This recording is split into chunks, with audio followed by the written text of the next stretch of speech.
আসসালামু আলাইকুম। আজকের ক্লাসে আমরা শিখব রিডিংয়ের সবথেকে টাফ যে কোশ্চেন টাইপ এমসিকিউ সেটা কিভাবে ভালো একুরেসির সাথে সলভ করা যায়। ওকে, সো আপনার এমসিকিউ সলভ করার সময় একটা জিনিস মনে রাখবেন, এমসিকিউটা সবথেকে বেস্ট ওয়ে বা এফিসিয়েন্ট ওয়েতে সলভ করা যায় যদি আপনি এলিমিনেশন প্রসেসটা ফলো করেন। এলিমিনেশন প্রসেস মানে কি? এলিমিনেশন প্রসেস হচ্ছে যে আপনি যেটা হচ্ছে আপনার রং আনসার, রং অপশনগুলো যেগুলো সেগুলোকে আগে বাদ দেয়া, তাতে করে আপনার হাতে একটা কারেক্ট আনসার থেকে যাবে। আমরা আগের ক্লাসেও ডিসকাস করছি এই জিনিসটা, যে আমাদের যেই রিডিংয়ে অপশন রিলেটেড যে কোশ্চেনগুলো থাকে, যে কোশ্চেনের অপশন থাকে, সেই অপশনগুলো বা অপশন সহ কোশ্চেনগুলো সলভ করা আমাদের জন্য ইজি হয়, কারণ আমাদের যেটা আনসার হয় ওইটা ছাড়া বাকিগুলোর সাথে বা বাকিগুলো ওই প্রশ্নের সাথে ইররিলেভেন্ট হয়। দ্যাটস ওয়াই আমরা এলিমিনেট করে, ওই অপশনগুলোকে এলিমিনেট করে আমরা আমাদের কারেক্ট আনসারটা পেতে পারি। রিডিংয়ে এইটা হচ্ছে সবথেকে বেস্ট ওয়ে। এবং আরেকটা কথা মনে রাখবেন, রিডিংয়ে আপনাদের গুরুদের দেওয়া কোনো ট্রিক্স, কোনো টিপস কিছুই খাটে না, এটা মাথায় রাখবেন সবসময়। রিডিং এমসিকিউ হচ্ছে আপনার রিডিংয়ের সবথেকে অ্যাডভান্স কোশ্চেন টাইপ। এখানে আপনি টিক্স কেউ দিতেও পারবে না, আর এই দেওয়ার যদি দেয়ও সেটা কোথাও খাটবেও না। That's why understanding. এখন দেখেন, আপনাকে এইটা করার জন্যে, এইখানে ভালো করার জন্য আপনার আন্ডারস্ট্যান্ডিংটা লাগতেছেই, ঠিক আছে? এইটার জন্য আপনার আন্ডারস্ট্যান্ডিংটা শিখতে হচ্ছেই।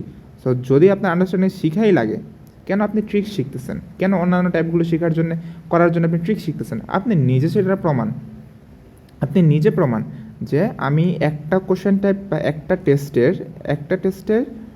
একটা বা ফুল টেস্ট সলভ করার জন্য আমি যেই ট্রিক্সগুলো খাটাইছি, এই ট্রিক্সগুলো আমার পরবর্তী কোশ্চেনে আর কাজে লাগতেছে না। আপনি নিজে সেটার প্রমাণ। কেন হচ্ছে তাও আবার এই জিনিসটাই শিখেন। দেখেন, এই একটা টাইপ সলভ করার জন্য আপনাকে আন্ডারস্ট্যান্ডিংটা ইমপ্রুভ করতেই হবে। সো আন্ডারস্ট্যান্ডিং যেহেতু শিখেই লাগতেছে, এটাই শিখেন। ট্রিপস আর ট্রিক্সগুলো না শিখেন, কারণ ওই মেন এক্সামে যায় এই ট্রিক্সগুলো শিখে, এই ট্রিক্স দিয়ে ক্যামব্রিজই হচ্ছে 10টা সলভ করা যায় না, 10টা ক্যামব্রিজ এক ট্রিক্স দিয়ে হয় না। মেন এক্সামে যে তখন কীভাবে হবে? পরেই বলে যে এক্সামে হচ্ছে কোশ্চেন হার্ড আসে, রিডিংয়ের হার্ড আসে না, আপনার শিখা ভুল ছিল। ওকে, দেখেন, সো আমাদের ফার্স্ট স্টেপে কী করতে হবে? প্রশ্নটাকে পড়তে হবে, ঠিক আছে? আরেকটা কথা মনে রাখতে হবে, আমরা অপশনগুলো শুরুতে পড়বো না, কারণ অপশনগুলো যদি আপনি আগে পড়েন, একটা বায়াসড হয়ে যাওয়ার একটা পসিবিলিটি থাকে।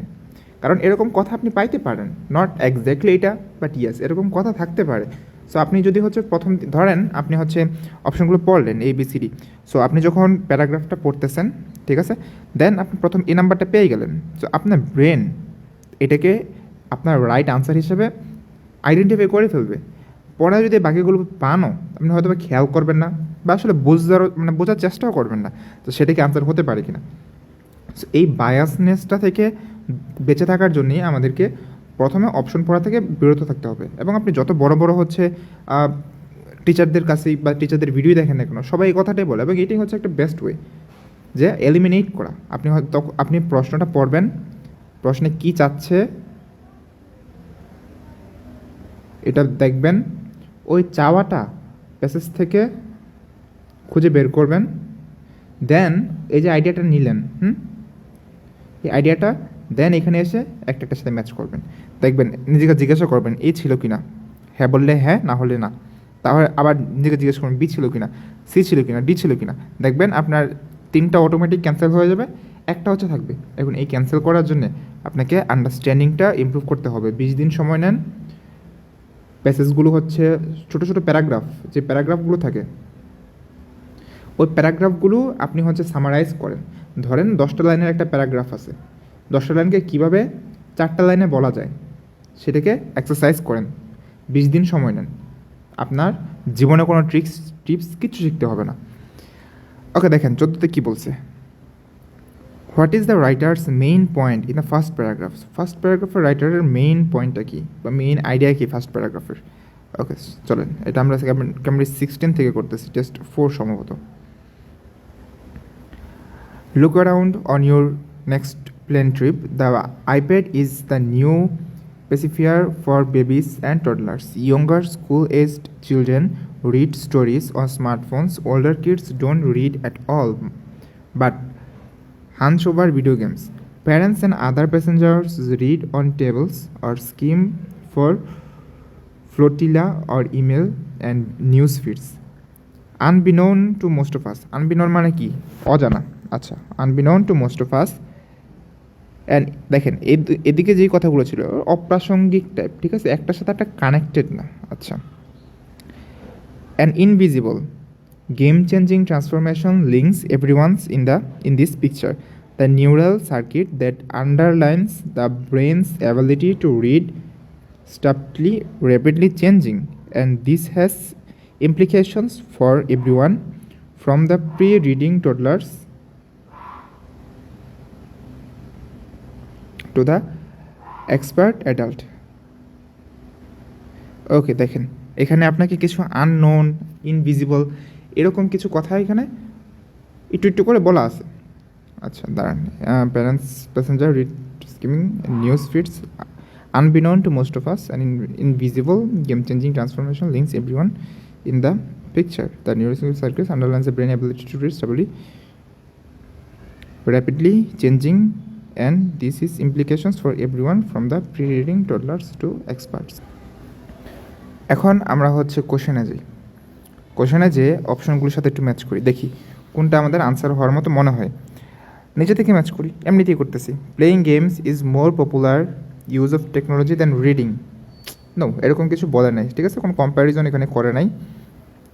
Traveller should be encourage to use more technology on planes. আচ্ছা, এরকমও কিছু বলে না যে ট্রাভেলারদের এনকারেজ করতে হবে মোর টেকনোলজি ইউজ করার জন্য। এটাও বাদ, এটাও বাদ। Technology can be use to help youngsters to read. Technology ইয়ংস্টারদের হেল্প করবে রিড করার জন্য, এরকমও কিছু পাই নাই। সো আপনার হাতে একটাই বাকি আছে, our use of technology is having a hidden effect on us. এই যে কি একটা হিডেন এফেক্ট আছে, দেখেন আপনাকে এই জায়গাটুকুতে যে unbeknown to most of us, an invisible game-changing transformation links everyone in the picture. এখানে আপনাকে একটা হিডেন এফেক্টের কথা বলতেছে, যেটা আমরা কি জানি না, যেটা লুকিয়ে আছে। সো আপনার 14 আনসার হচ্ছে এ। 15 দেখেন, আন্ডারস্ট্যান্ডিং, আর কিছু না এখানে, টোটালি আন্ডারস্ট্যান্ডিং ভালো থাকবে, আপনি এমসিকিউতে ভালো করবেন। আন্ডারস্ট্যান্ডিং খারাপ আপনার, এমসিকিউতে আপনি কারেক্ট করতে পারবেন না, as simple as that. What main point does Sharry make about innovation? So Sharry innovation সম্পর্কে কোন জিনিসটা পয়েন্ট আউট করছে দেখি। এখানে শ্যারির কথা বলা আছে, তো এই ছোট্ট প্যারাগ্রাফটা আমাদের পড়তে হবে। This is not a simple binary issue of print versus digital reading. এখানে আপনার প্রিন্ট এবং ডিজিটাল রিডিংয়ের মধ্যে একটা ভার্সেস করতেছে।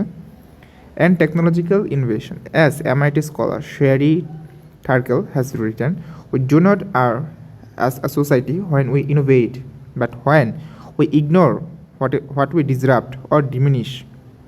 So disrupt এবং diminish বা ধ্বংস করে দেওয়া while innovate. In this hinge moment between print and digital cultures, society needs to comfort what is diminishing. So এখানে কি বলছে, সোসাইটি সমাজকে কমফোর্ট বা আলোচনা করতে হবে হোয়াট ইজ ডিমিনিশিং, কোনটা ডিমিনিশ হয়ে যাচ্ছে। In the expert reading circuit, what our children and older students are not developing and what we can do about it. এখন অপশনে যাই। Technological innovation has led to a reduction in print reading. So technological এটা হচ্ছে print reading থেকে redact করে দিছে। We should pay attention to what might be lost when innovation occurs. We should encourage more young people to become involved in innovation. এরকম কিছু নাই। There is a difference between developing products and developing ideas. এরকমও কিছু নাই। আপনার কাছে এ এবং B মনে হইতে পারে, ঠিক আছে, বাট আলটিমেটলি বিটা হচ্ছে আপনার আনসার, বিকজ লাস্টে দিয়ে বলা আছে যে কোন কোন জিনিসগুলো ডিসরাপ্ট হচ্ছে সেগুলো নিয়ে সোসাইটিকে অ্যাওয়ার থাকতে হবে, ওইটাকে অ্যাকনোলেজ করতে হবে। So we should pay attention to what might be lost when innovation occurs. So B হচ্ছে আপনার correct answer. What point is writer making in the fourth paragraph? So fourth paragraph writer কোন পয়েন্টটা make করতেছে? fourth paragraphe যাই এখন আমরা। 1 2 3 4।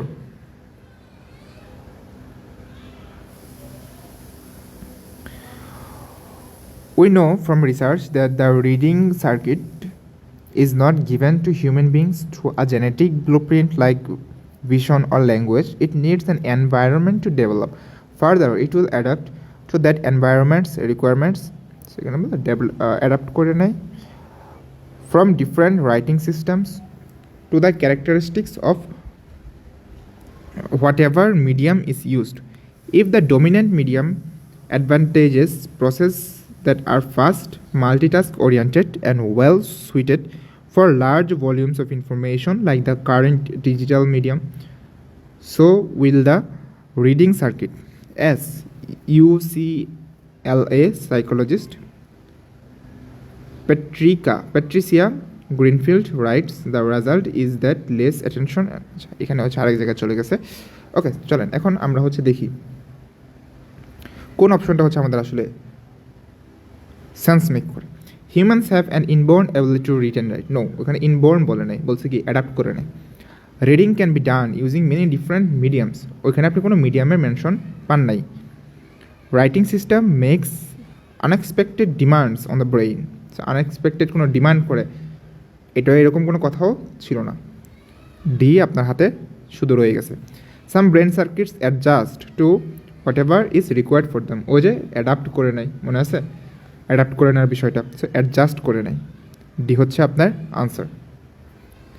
According to mark the attitudes of college students, so মার্কের মতে কলেজ স্টুডেন্টদের অ্যাটিটিউড কী হইতেছে?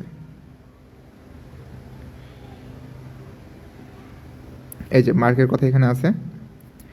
Increasing reports from educator and from researchers in psychology and humanitary bear this out. English literature scholar and teacher Mark describes how many college students actively avoid the classic literature of the 19th and 20th centuries in favor of something similar, as they no longer have patience to read longer, denser and more difficult tasks. So ওরা কী করতেছে? ওরা simple জিনিস পড়তেছে, ওই লঙ্গার এগুলো পড়ার মতো ওদের অ্যাবিলিটি আর নাই, ওই পেশেন্টটা আর নাই। We should be less concerned with students' cognitive impatience, however, than by what may undermine it, the potential inability of large numbers of students to read with a level of critical analysis sufficient to comprehend the complexity of thought and argument found in more demanding text. Okay, দেখেন এখন হচ্ছে আমরা অপশনে যাই।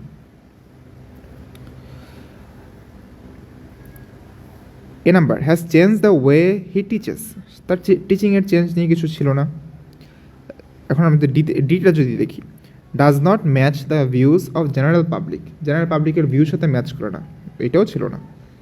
Does not worry him as much as it does others, অন্যদের থেকে বা তাকে অন্যদেরকে যতটা এটা ওয়ারি করে তাকে এতটা করে না, এটাও বলে নেই।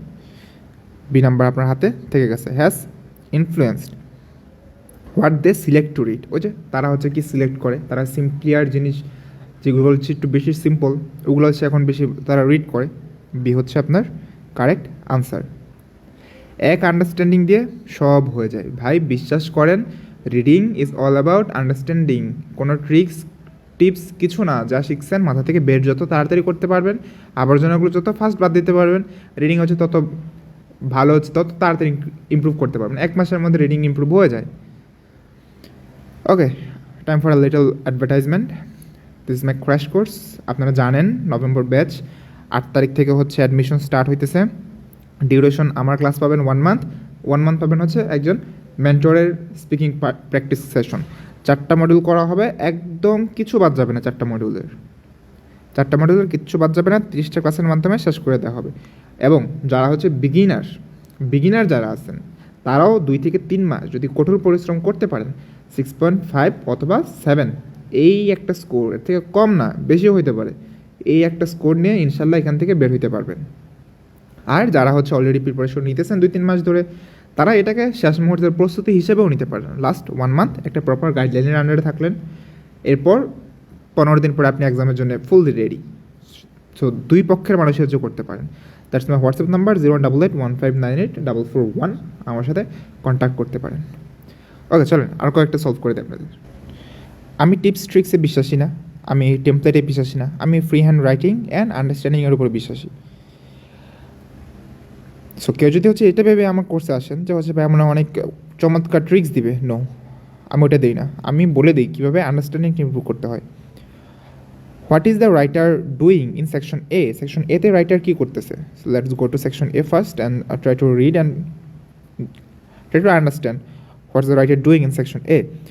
Artificial intelligence can already predict the future. Police forces are using it or to map when and where criminal is likely to occur, crime is likely. Doctors can use it to predict when a patient is most likely to have a heart attack or stroke. Researchers have even trying to give AI imagination so it can help for unexpected consequences. My decisions in our lives require a good forecast. And AI is almost always better at forecasting than we are. Forecasting মানে হচ্ছে ভবিষ্যৎবাণী করা। Yet for all these technological advances we still seem to deeply lack confidence. Okay, বলছে এখানে আমাদের কনফিডেন্সের lacking আছে in AI prediction. Recent cases show that people don't like relying on AI and prefer to trust human experts, even if these experts are wrong. If we want AI to really benefit people, we need to find a way. So বলতেছে যে যদি আমরা এইটাকে বেনিফিটে কাজে লাগাতে পারি, we need to find a way to get people to trust it. To get that, we need to understand why people are so reluctant to trust AI in the first place. ওকে, দেখি আমাদের অপশনগুলোর সাথে কোনটা হয়। এ number কী বলতেছে? Providing a solution to concern. No, ওখানে কোনো solution দেওয়ার কথা বলা নেই, বলছে যে ইয়েস একটা সলিউশন দরকার আমাদের, আন্ডারস্ট্যান্ড করতে হবে, but that's not the solution. Justifying an opinion about an issue. Issue সম্পর্কে বা ইস্যুটাকে হচ্ছে জাস্টিফাই করতেছে, বা ওই ওপিনিয়নটাকে মতামতটাকে জাস্টিফাই করতেছে যে ইয়েস এটা হচ্ছে মানে এটা করা যায় এরকম আর কি। নো, এরকম কিছু ছিল না। Highlighting the existence of A problem, যেটা প্রবলেমের এক্সিস্টেন্সটাকে তুলে ধরছে, হতে পারে সেটা explaining the reasons for a phenomenon, ওটা ফিনোমিননের রিজন, নো, এটাও বলে নাই। সেখানে কোন কারণে হচ্ছে বিশ্বাস করে না এটা নিয়ে তেমন একটা কিছু ডিসকাস করা নেই, বরং করছে কি এই যে একটা প্রবলেম যে আছে যে মানুষ সেটাকে বিলিভ করতে পারে না, সেটাকে হাইলাইট করা হয়েছে এই প্রবলেমটাকে। According to section C, why might some people be reluctant to accept AI, যে কিছু মানুষ কেন এআইটাকে অ্যাকসেপ্ট করতে অনাগ্রহী। This is just an example of people's lack of confidence in AI and their reluctance. Okay, there is reluctance to accept what AI has to offer. Trust in other people is often based on our understanding of how others think and having experiences of their reliability. This helps create a psychological feeling of safety. AI, on the other hand, is still fairly new and unfamiliar to most people. সেখানে কী বলছে, মানুষদেরকে আমরা বিশ্বাস করি কারণ তার সাথে একটা এক্সপিরিয়েন্স থাকে যেটা আমাদেরকে ভরসা দেয়, কিন্তু এআই কী করতেছে, এ হচ্ছে নিউ এবং unfamiliar. Even if it can be technically explained and that's not always the case, AI's decision making process is usually too difficult. So decision making process too difficult for most people to comprehend মানে to understand. And interacting with something we don't understand can cause anxiety and give us a sense that we are losing control. So কেন এখানে বিশ্বাস করে না দেখতেছি নি, যেটা হচ্ছে অনেক বেশি কমপ্লেক্স, কীভাবে কাজ করে সেই জিনিসটা।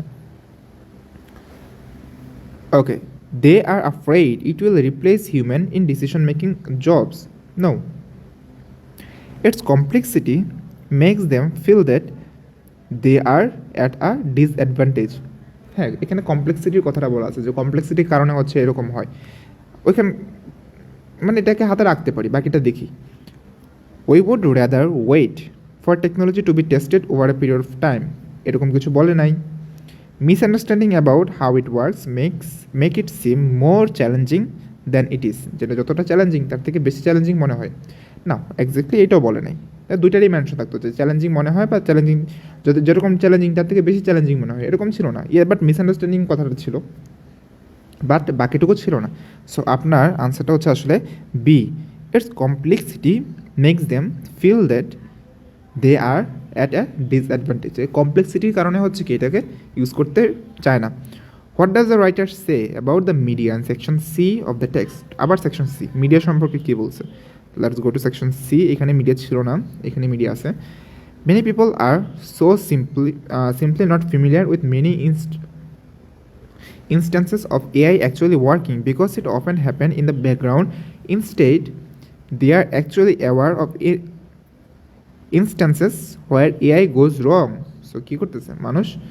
এআই হচ্ছে কি ভালো ভালো কাজ করে সেটা মানুষ জানতে পারে না, কারণ এটা সেটা ব্যাকগ্রাউন্ডে হয়, কিন্তু কীভাবে হচ্ছে সেটা রং বা ভুল ভুল যে কাজগুলো করে সেগুলো হচ্ছে মানুষ বেশি জানে। Embracing AI failures receive a disproportionate amount of media attention. যে এআই ফেলিয়ারগুলো মিডিয়া অ্যাটেনশনকে বেশি গ্র্যাব করে। Emphasizing the message that we cannot rely on technology. So কোন মেসেজটাকে এমফাসাইজ করে? আমরা টেকনোলজির উপর রিলাই করতে পারবো না। Machine learning is not a full proof in part of because, আচ্ছা যাই হোক, মিডিয়া সম্পর্কে বলছে যে সেটা হচ্ছে এই জিনিসটাকে এমফাসাইজ করে যে আমরা এআইয়ের উপর বা টেকনোলজির উপর রিলাই করতে পারবো না। এটাকে কি বলা যায়? ডি নাম্বার দেখেন তো, it gives the impression that AI failures are due to designer error. No, designer error নিয়ে কিছু বলার নেই। It reports of incidents involving AI are often inaccurate, বা ইনঅ্যাকুরেট জিনিসগুলোকে ওরা হচ্ছে রিপোর্ট করে। নো, ওরা ফেলিয়ারগুলো রিপোর্ট করে, বা সেগুলো তো ইনঅ্যাকুরেট না। It devotes an excessive amount of attention to AI, যে এআইয়ের প্রতি অনেক বেশি অ্যাটেনশন দেয়। এর প্রতি দেয় না, এর ভুল জিনিসগুলোর প্রতি দেয়, এটাও না। এ নাম্বার দেখেন, it leads to public to be mistrustful of AI. এর হচ্ছে ফেলিয়ারগুলো দেখায় এবং এই মেসেজটা দেয় যে আমরা এটাকে বা টেকনোলজিটাকে বিলিভ করতে পারবো না। সো ওরা মানুষের মিসট্রাস্ট একটা তৈরি করে এআইয়ের প্রতি। It leads the public to be mistrustful of AI. That is the answer. দেখছেন, কোনো ট্রিক্স ছাড়া, কিছু ছাড়া, শুধু আন্ডারস্ট্যান্ডিং। কতদিন বিশ্বাস করেন? 20 দিন রেগুলার যদি আপনি একটা প্যারাগ্রাফের, একটা প্যাসেজের সবগুলো প্যারাগ্রাফ, ঠিক আছে, সবগুলো প্যারাগ্রাফ যদি সামারাইজ করতে পারেন, 20টা দিন যদি এটা করেন, আপনার জীবনে আর কোনো টিপস কিছু শিখতে হবে না। রিডিংয়ে ইনশাল্লাহ 7+ উঠে যাবে।